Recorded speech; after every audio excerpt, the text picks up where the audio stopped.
সকলকে জানাই রাখি পূর্ণিমার অনেক অনেক শুভেচ্ছা, ভালোবাসা, অভিনন্দন। আজকে একটা বিশেষ দিন এবং এই বিশেষ দিনকে ঘিরে আমরা এখানে সকলে এই মঞ্চে উপস্থিত হয়েছি।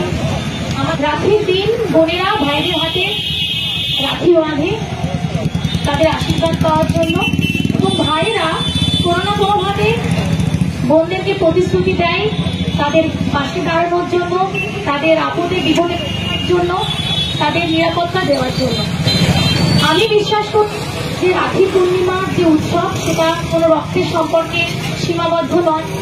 এটা এমন একটা উৎসব যেটা ভ্রাতৃত্বের প্রতীক, সৌহার্দ্যের প্রতীক,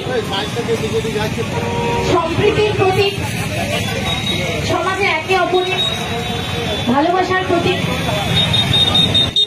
আমরা ইতিহাস দিয়ে যদি দেখি আমরা জানি বঙ্গভঙ্গ যখন হয়েছিল আমাদের বিশ্বকবি, আমাদের কবিগুরু রবীন্দ্রনাথ বঙ্গভঙ্গের সময় ব্রিটিশদের আমলে যখন হিন্দু মুসলিমের মধ্যে বিভাজনের জন্য যে ষড়যন্ত্র করা হয়েছিল তার বিরুদ্ধে রুখে দাঁড়িয়ে দুটো সম্প্রদায়ের ঐক্যর জন্য আমাদের বিশ্বকবি রবীন্দ্রনাথ সেদিন এক রাখি উৎসব পালন করেছিলেন।